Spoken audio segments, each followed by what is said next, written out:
guys, it's Adrienne with the UConn School of Nursing. And if you've been watching our Simple Start videos, you've seen we've used a lot of ingredients. Now it's time to use the leftovers.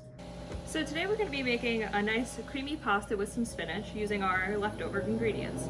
So we're going to be using some garlic, and you can cut it into slices or finely dice it. I went for the dicing option. You're going to need about a half cup of butter. You can always scale it down if you're making it for one. Some Parmesan cheese, some fresh cut spinach. We have some basil that we're just going to actually top off our pasta with, so totally optional. We have some grilled chicken, and this is actually just pre-cooked from like the deli section. We're going to toast it up a little bit with some garlic and olive oil though. We have some light cream that we'll be using to make our cream sauce.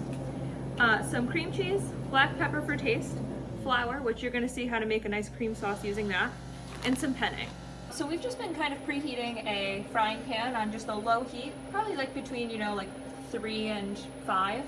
And we're just going to add some olive oil.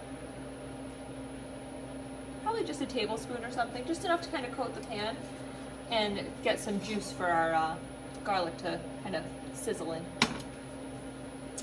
So while that's heating, we're just going to take our garlic that we chopped up earlier and just kind of put that in the pan. Hear that nice sizzle, get that Allicin going, and that's basically just the chemical that's in the garlic that makes it smell really nice. And you just kind of shake it around, brown it up a little bit. All right, so after you see that garlic kind of browning, we're just going to add in our pre-cooked chicken. So like I said, this is just, you get it like kind of in the prepared deli section with like the salad kits. And we're just basically using the olive oil to kind of coat the chicken and get a good garlicky taste. Sometimes the deli ones can be a little bland, so we're giving it a little Italian zest. So here I am making some pasta as Adrienne makes the sauce.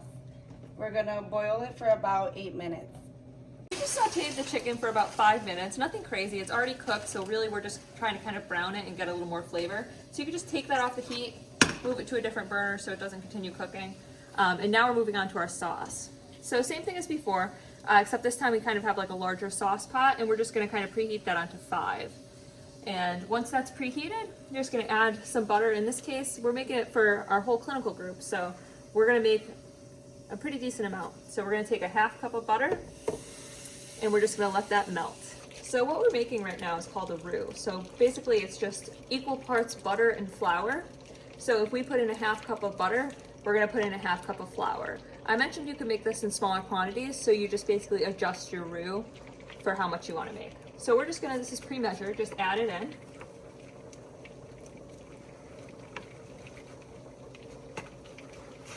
And you're going to stir to combine. It should make like a nice beige sandy kind of clay.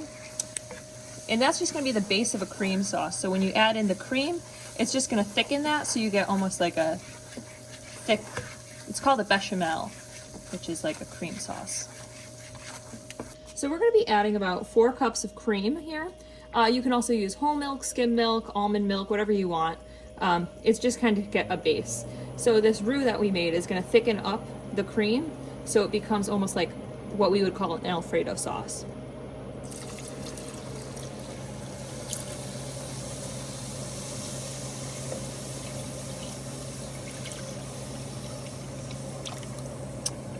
If you've ever cooked with milk before, you know at this point it's really important to keep stirring because the milk will just bubble all over the place.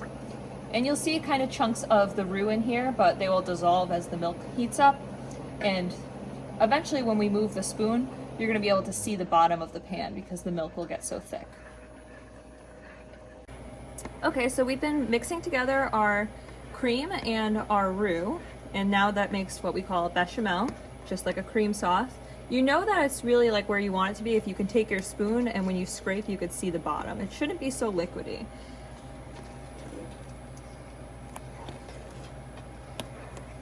Okay, so now's the time when we're going to add our cheese. Since this is a leftovers type meal, pretty much any cheese can go in. This bechamel base you can use for mac and cheese and Alfredo sauce, pretty much whatever cheesy delight you want. So we're going to be adding some cream cheese and Parmesan, and depending how cheesy it tastes, we might add some cheddar for fun. I cut the cream cheese into smaller blocks so it dissolves quicker. If you put the whole block, you'll be stirring for quite a while. All right, so we added our cream cheese, our Parmesan. We did sprinkle a little bit of cheddar. It's nice and thick. If you do want your sauce to be a little waterier, you can add water, you can add some extra milk.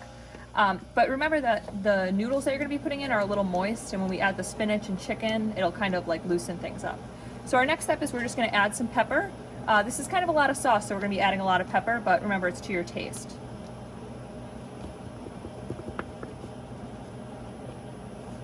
Now we're going to take our chicken that we had heated up and we're just going to move that right into our sauce.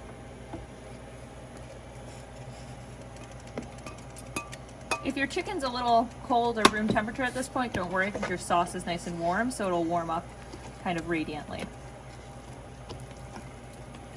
I don't know if you looked at the forecast today, but I think it said there was some spinach in our future. Okay, so I met up with Laura and I got our noodles that are all cooked now. So we're just gonna take our sauce, mix it in with the noodles.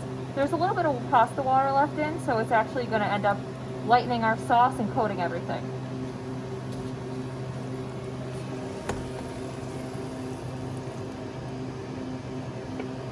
Gotta love a good nonstick pan.